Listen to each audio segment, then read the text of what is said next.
Hello friends, मेरा नाम है doctor Soni Priyanka.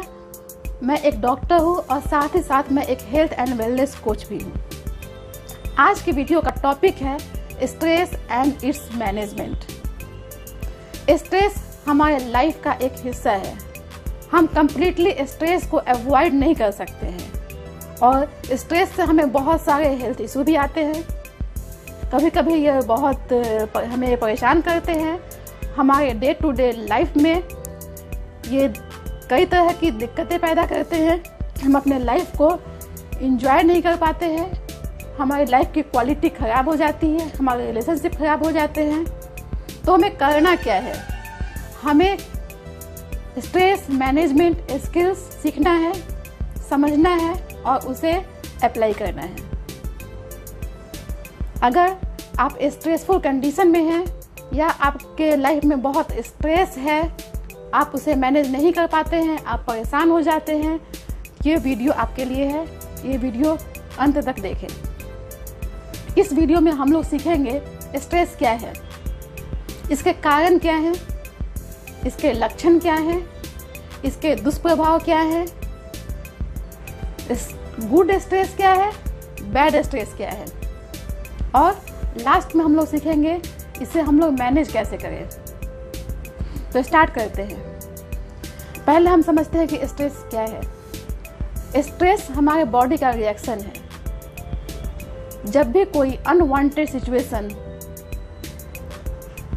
Unwelcome situation हमारे लाइफ में आती है या सिंपली उसे हम प्रॉब्लम कह सकते हैं, वो हमारे लाइफ में आती है, तो हमारे बॉडी का कुछ ना कुछ रिएक्शन होता है। वो रिएक्शन फिजिकल भी होता है, वो मेंटल भी होता है, वो इमोशनल भी होता है, वो केमिकल रिएक्शंस भी होते हैं हमारे बॉडी में। इन सारे रिएक्शनों को हम स्ट्रेस बोलते हैं और इसका कहीं ना कहीं हमारे जीवन में, हमारे हेल्थ में, हमारे काम पे प्रभाव पड़ता है। तो स्ट्रेस दो तरह के होते हैं, एक्यूट स्ट्रेस और क्रोनिक स्ट्रेस। एक्यूट स्ट्रेस जो होते हैं वो बहुत कम समय के लिए रहते हैं और जितनी जल्दी वो आते हैं उतनी जल्दी वो चले भी जाते हैं।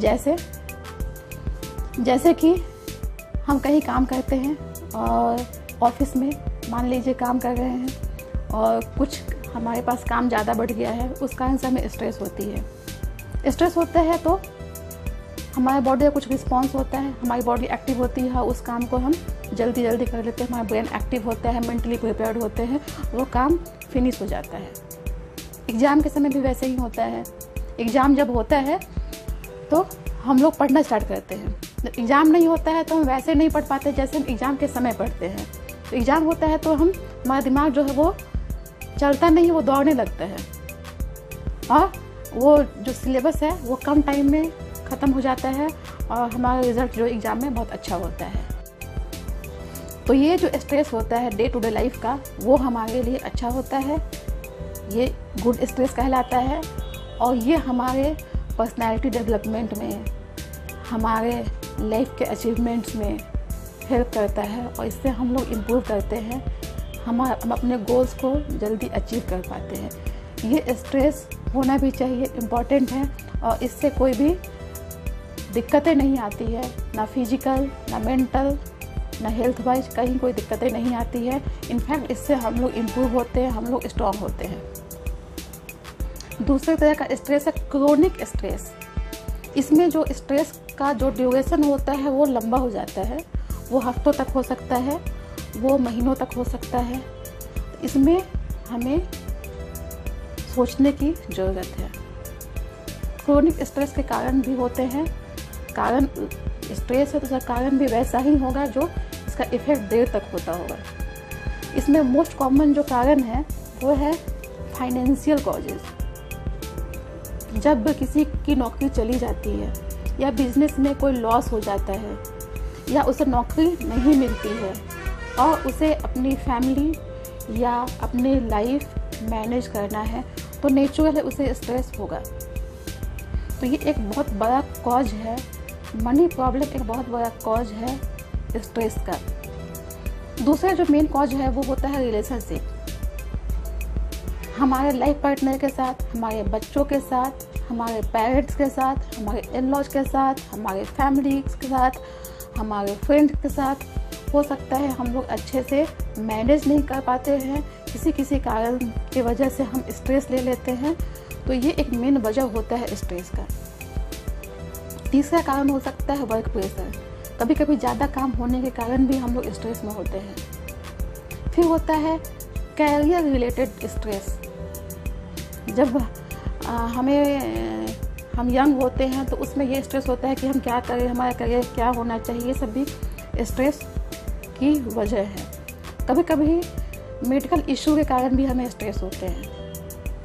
तो इस तरह से बहुत सारे कारण हैं जिसके कारण स्ट्रेस होते हैं, और स्ट्रेस जो है वो लंबा खिंच जाता है और क्रोनिक स्ट्रेस होता है, और जिसका इफेक्ट हमारी बॉडी पे आने लगता है।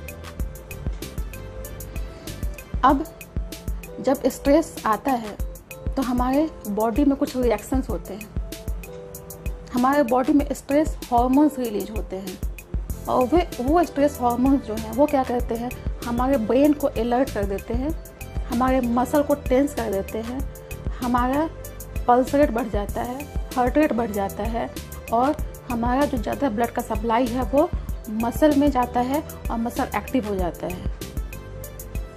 तो ये हमारे लिए अच्छा होता है। ये कैसे अच्छा होता है समझते हैं एक एग्जाम्पल से। मान लीजिए हमारे सामने एक बाघ आ गया।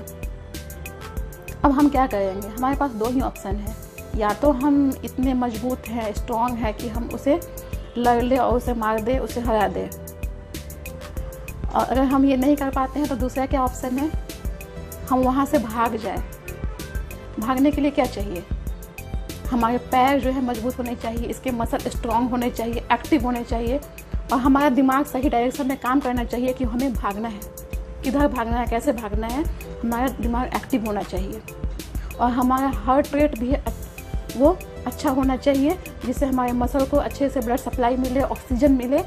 तो ये सब जो चेंजेस होते हैं बॉडी में, ये बॉडी को लड़ने लायक, उस कंडीशन में फाइट करने लायक बनाते हैं। और जो रिएक्शन हम लोग का होता है, दो टाइप का होता है। वो होता है फ्लाइट एंड फाइट। अगर हम लोगों ने शेर को मार दिया, लगे, वो कहलाएगा फाइट। अगर हम लोग भाग गए तो वो कहलाता है फ्लाइट। तो ऐसे ही किसी भी सिचुएशन से होता है। जब भी वो सिचुएशन सामने आती है तो हम दो तरह का रिस्पॉन्स देते हैं, या तो फ्लाइट या फाइट। और ये होता है स्ट्रेस हार्मोन के कारण, और ये एक गुड स्ट्रेस है, और ये बॉडी का गुड रिस्पॉन्स है, और इसका इफ़ेक्ट भी गुड होता है। ये हमारे लाइफ के लिए बहुत अच्छा है। दूसरा होता है कि जब क्रोनिक स्ट्रेस के कंडीशन में ये स्ट्रेस हार्मोन जो है वो लंबे समय तक इंक्रीज रहते हैं, बढ़े हुए रहते हैं, और उससे बहुत सारे हेल्थ इशू आते हैं। हमारे हेल्थ पे उसके दुष्प्रभाव जो होते हैं वो बहुत सारे क्रोनिक डिजीजेस को जन्म देते हैं, जैसे ब्लड प्रेशर की समस्या आना, हार्ट डिजीज होना, ओबेसिटी होना, डायबिटीज होना, स्लीप डिसफंक्शन जैसे ज़्यादा नींद आना या बिल्कुल नींद नहीं आना, ओबेसिटी, वेट लॉस भी हो सकता है और वेट गेन भी हो सकता है, लेकिन ओबेसिटी ज़्यादा कॉमन होता है। फिर डाइजेस्टिव सिस्टम के भी डिजीज होते हैं, जैसे कि गैस्ट्रिक अल्सर हो सकता है, जैसे कि IBD, इरिटेबल बॉवल सिंड्रोम हो सकता है। तो इस तरह से हम देखते हैं कि हमारे कितने हेल्थ इशू एक स्ट्रेस की वजह से आते हैं, क्रोनिक स्ट्रेस की वजह से। अब दूसरा पार्ट आता है कि हम कैसे पहचानें कि हमें स्ट्रेस है। कभी कभी हम डिसाइड नहीं कर पाते हैं कि हम स्ट्रेसफुल कंडीशन से गुजर रहे हैं और हमें इसके लिए कुछ करना चाहिए। तो कुछ लक्षण हैं जिससे हम लोग जान सकते हैं कि हम स्ट्रेस में हैं। जैसे जब भी स्ट्रेस होता है तो हमारी एनर्जी लो होती है, हम लो एनर्जी फील करते हैं, हम थके थके फील करते हैं, हमें कुछ करने का मन नहीं होता है, हमें हेडेक हो सकता है, हमारा मूड ख़राब हो सकता है, हम डिप्रेशन में जा सकते हैं या एंजाइटी में जा सकते हैं, हमारा जो स्टमक होता है वो भी अपसेट हो जाता है, कभी डायरिया या कॉन्स्टिपेशन ये सब हो सकता है, स्लीप डिसऑर्डर जैसे मैंने बताया, कभी कभी ज़्यादा नींद आ सकती है, कभी कभी एकदम नींद गायब हो सकती है, कभी वेट गेन हो जाएगा, कभी वेट लॉस हो सकता है। मतलब किसी को वेट गेन, किसी को वेट लॉस होता है। डिफरेंट लोगों पे इसका इफ़ेक्ट डिफरेंट होता है। तो आवश्यक नहीं है कि सारे सिम्टम आपको मिले, आपको इसमें से कुछ सिम्टम मिल सकते हैं। आपको डे टू डे एक्टिविटी करने में दिक्कतें आ सकती हैं, आप जॉयफुल नहीं होंगे, आपके लाइफ से हैप्पीनेस जो है वो डिसअपियर हो जाएगा। तो आप स्ट्रेसफुल सिचुएशन में हैं, आप किसी इंजॉयफुल इवेंट को आप इंजॉय नहीं कर पा रहे हैं, वहाँ अपना ध्यान नहीं लगा पा रहे हैं, आप मूवी देखने नहीं जाना छोड़ दे रहे हैं, आप गाना सुनना छोड़ दे रहे हैं। तो ये सब चीज़ है कि आपका जो लाइफ है, आपने लाइफ को एंजॉय करना बंद कर दिया, आपने स्ट्रेस लेना स्टार्ट कर दिया है। और ये जब लंबे समय तक खिंच जाता है तो ये कहलाता है क्रोनिक स्ट्रेस, एंड इसी को हम लोग बैड स्ट्रेस बोलते हैं। और यही वो समय है जब हमें एक्शन लेने की ज़रूरत है। तो जब हमें सॉल्यूशन का पता नहीं होता है तो हम लोग क्या करते हैं? जब सॉल्यूशन का पता नहीं होता है तो हम लोग खुद से उसे मैनेज करने की कोशिश करते हैं। कभी कभी लोग अल्कोहल लेना स्टार्ट कर देते हैं, कभी ड्रग्स का सहारा लेने लगते हैं, और जब वो भी नहीं हुआ तो इससे भी बहुत सारे हेल्थ इशू आएंगे ही आएंगे। और जब वो मैनेज नहीं कर पाते हैं तो उन्हें हेल्थ इशू आएंगे, कुछ मेंटल डिसऑर्डर भी हो सकते हैं। और वर्स्ट केस में कभी कभी लोग स्ट्रेस को एकदम नहीं झेल पाते हैं और वो सुसाइड भी कर लेते हैं। आप सोच सकते हैं ये कितना खतरनाक हो सकता है। अगर हम लोगों ने स्ट्रेस मैनेज नहीं करना सीखा तो कभी कभी ये जानलेवा भी साबित हो सकता है। अगर उस समय पे हमारा दिमाग सही से काम नहीं करता है तो आदमी का जजमेंट वो ख़राब हो जाता है और वो समझ ही नहीं पाता है कि ये जो स्ट्रेस था, ये लाइफ का छोटा सा पार्ट था, इतना बड़ा चीज़ नहीं था जिसके कारण उसने इतना बड़ा डिसीजन ले लिया। तो मैं आपको ये बतलाना चाहती हूँ कि स्ट्रेस को मैनेज करना आपके लिए बहुत ही इम्पॉर्टेंट है और आप भी इसे सीख सकते हैं और मैनेज कर सकते हैं। अब स्टार्ट करते हैं जो हमारा मेन मुद्दा है, स्ट्रेस मैनेजमेंट। सपोज कीजिए कि किचन में कोई व्यक्ति दूध उबालने के लिए गया, वो गया और दूध उबल रहा है, उबलते जा रहा है और बर्तन से बाहर आने ही वाला है। तो क्या होगा? वो पैनिक हो जाएगा, वो इधर देखेगा उधर देखेगा, कुछ करना चाहेगा, उसको उठाए क्या करे कुछ समझ में नहीं आएगा क्योंकि टाइम भी बहुत कम है। उसी समय कोई दूसरा व्यक्ति, ऐसा व्यक्ति आता है जिसको पता है कि दूध उबलने पे क्या करना है। वो क्या करेगा? सीधा स्विच ऑफ कर देगा, स्टोव बंद कर देगा, गैस बंद कर देगा और दूध जो है वो उबलना बंद हो जाएगा और वो बर्तन से बाहर नहीं निकल पाएगा। तो ऐसा ही होता है स्ट्रेस। जब स्ट्रेस होता है तो स्ट्रेस बढ़ते जाता है और हम उसे मैनेज नहीं कर पाते हैं। और जब जानते हैं कि हमें कैसे मैनेज करना है तो हम वो स्विच जो है वो ऑफ कर देते हैं और वो स्ट्रेस जो है वो अपने नॉर्मल लेवल पे आ जाता है। तो हमें क्या करना है? जब किसी चीज़ से हमें लड़ना है, फाइट करना है, उसे कंट्रोल करना है तो हमें खुद को मजबूत बनाना होगा। खुद को मजबूत कैसे बनाया जाए? खुद को मजबूत बनाने का मतलब है फिजिकल फिटनेस से। फिजिकल फिटनेस हम लोग कैसे ठीक कर सकते हैं, फिजिकली फिट हम लोग कैसे हो सकते हैं? इसके लिए आपको अपनी डाइट अच्छी रखनी है, आपको बैलेंस डाइट लेना है और फिजिकल एक्टिविटी, एक्सरसाइज उस पर ध्यान देना है। तो आप मेरी वो वीडियो देखें, balance diet, how to maintain your balance diet, वो वीडियो देखें। वहाँ मैंने बताया है कि अपने प्लेट को कैसे बैलेंस करें और कुछ एक्सरसाइज करें। फिजिकल हेल्थ के अलावा मेंटल हेल्थ भी बहुत इम्पॉर्टेंट है। मेंटल हेल्थ के लिए हम लोग योगा, मेडिटेशन एंड प्राणायाम कर सकते हैं। फिजिकल हेल्थ और मेंटल हेल्थ जो है दोनों का एक दूसरे से रिलेशन है, इंटरकनेक्टेड है दोनों।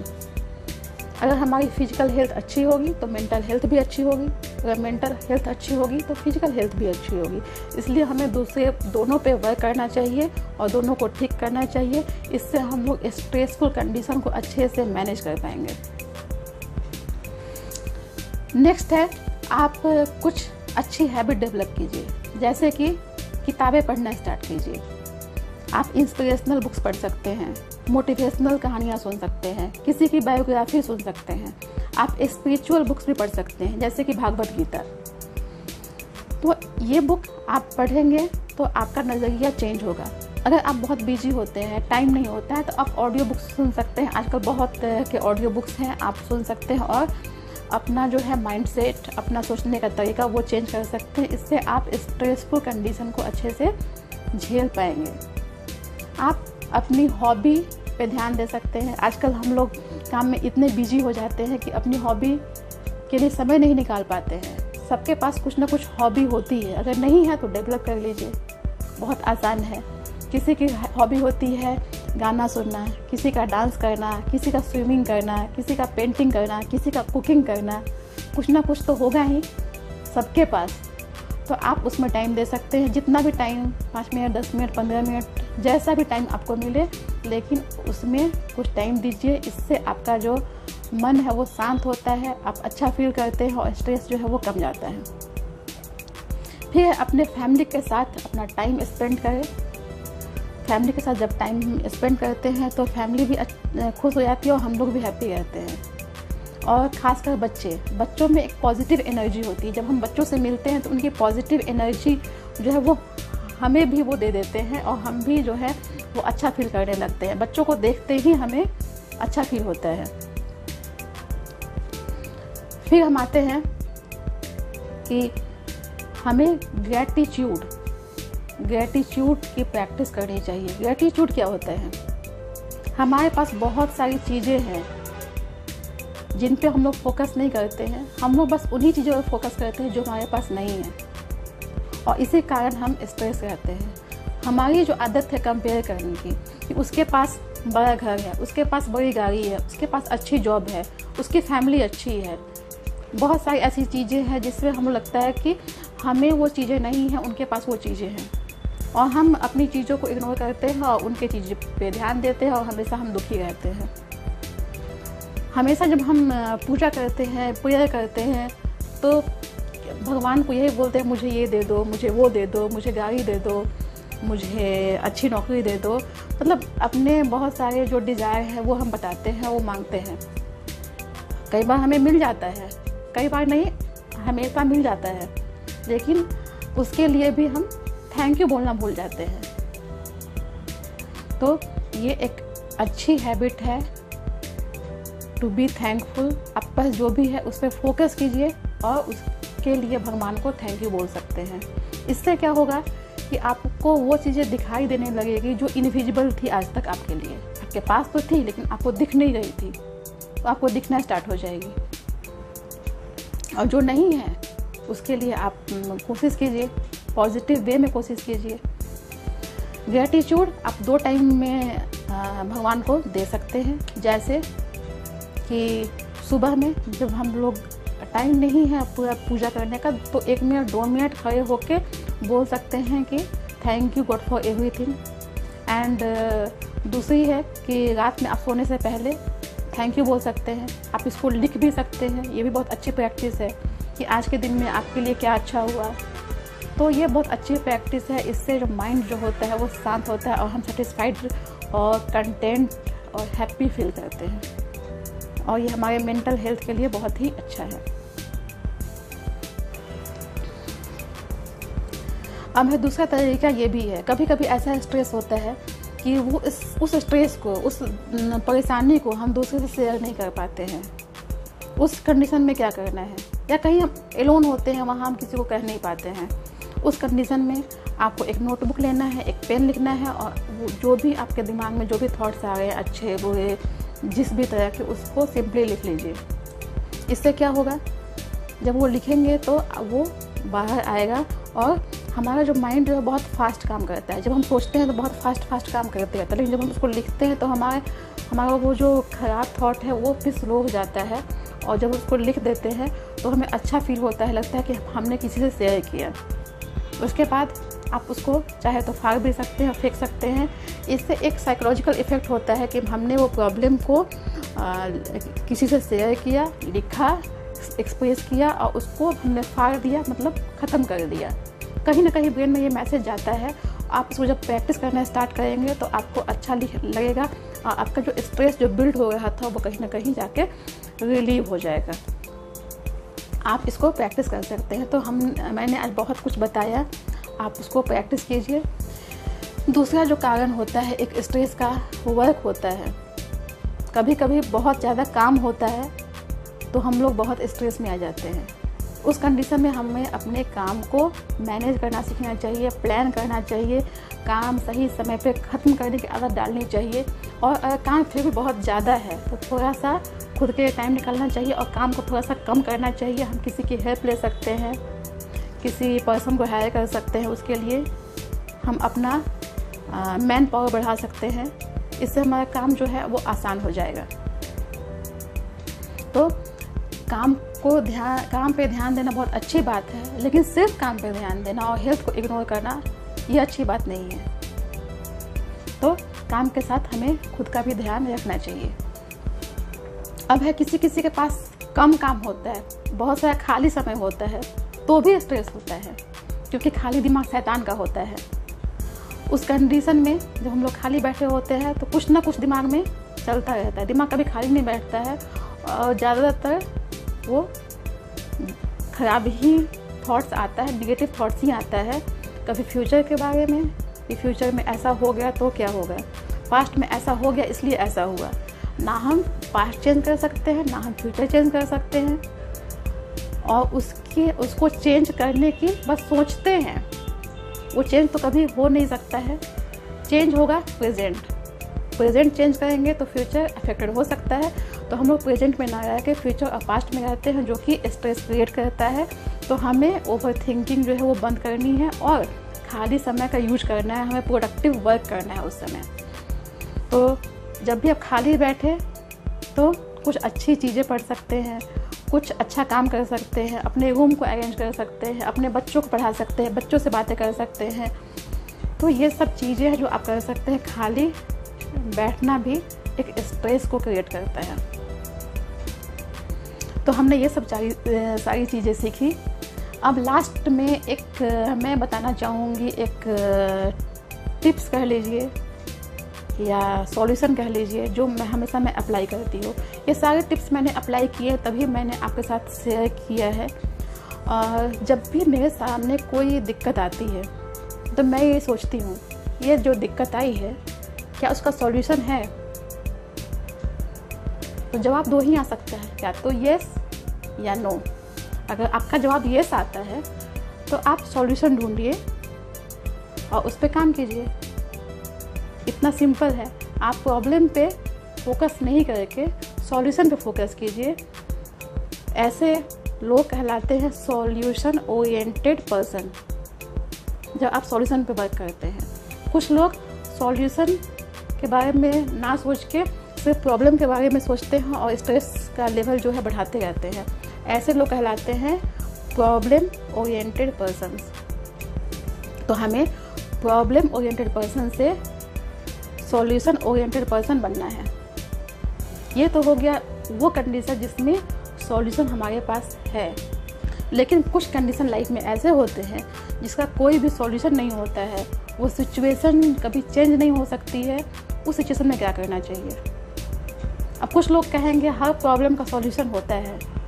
बहुत लोग ये बोलते हैं कि हर प्रॉब्लम का एक सॉल्यूशन है, लेकिन मुझे लगता है कि कुछ प्रॉब्लम लाइफ में ऐसे होते हैं जिसका कोई सॉल्यूशन नहीं होता है।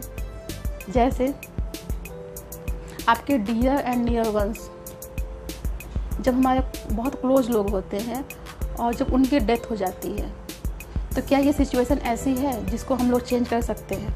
इसका कोई सॉल्यूशन है? क्या वो वापस आ सकते हैं? नहीं। उस कंडीशन में क्या करना चाहिए? उस कंडीशन को हम लोग कैसे डील कर सकते हैं? ये बहुत आसान तो नहीं होता है, लेकिन इसमें हम अपनी थिंकिंग को चेंज कर सकते हैं। उस सिचुएशन को हम लोग समझ सकते हैं। हमें थोड़ा सा टाइम देना चाहिए। अचानक नहीं होता है, ये एक प्रोसेस होता है और हमें वो प्रोसेस क्रॉस करना ही पड़ता है। ये जो डेथ है वो ये जो लाइफ है वो बर्थ और डेथ, इस दोनों का जो है वो जर्नी है, वही लाइफ है। जिसका भी जन्म हुआ है उसकी मृत्यु निश्चित है। फिर भी जब ऐसा कुछ होता है तो हमें तकलीफ़ होती है और वो नेचुरल भी है, उसे हम लोग अवॉइड नहीं कर सकते हैं, लेकिन उसको हम लोग अच्छे से मैनेज कर सकते हैं, उससे हम लोग बाहर आ सकते हैं। हमें उस सिचुएशन में अपना नज़रिया चेंज करना होता है, वो सिचुएशन समझना होता है और ये समझना होता है कि आसपास भी ये घटनाएं, ऐसी इस तरह की घटनाएं होती रहती हैं और ये प्रकृति का एक नियम है और बहुत सी चीज़ें हमारे कंट्रोल में नहीं होती है, हम चाह कर भी उसे कंट्रोल नहीं कर सकते हैं। उस कंडीशन में हमें खुद को चेंज करना चाहिए और हमें उस सिचुएशन के अनुसार खुद को ढालना चाहिए और बहुत सी चीज़ें कंट्रोल करने की कोशिश ना करें, कुछ चीज़ें भगवान पे भी छोड़नी चाहिए। तो आज हमने वीडियो में बहुत कुछ सीखा और मैं उम्मीद करती हूँ कि आप ये सब चीज़ें जो है अप्लाई करेंगे और जब भी स्ट्रेस आएगा तो आप अब इसे बेहतर से मैनेज कर पाएंगे।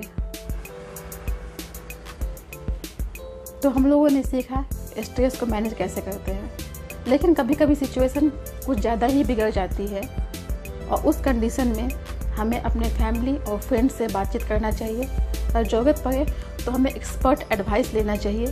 इसके लिए काउंसलर होते हैं, इसके लिए डॉक्टर होते हैं, तो आप हेजिटेट ना करें और अपने डॉक्टर से मिलें, हेल्प लें और एक हेल्दी लाइफ लीड करें।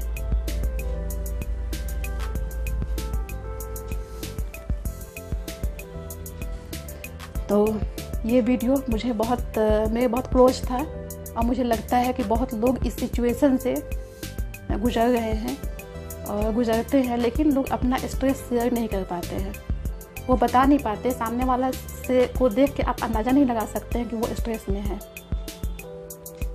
तो मैं चाहती हूँ कि आप लोग ये वीडियो शेयर करें ताकि जिनको भी ये ज़रूरत है उनके पास ये वीडियो पहुँच सके और उनकी हेल्प हो सके। आज के लिए बस इतना ही। Thank you very much for your patience listening. Till then, be healthy and be happy.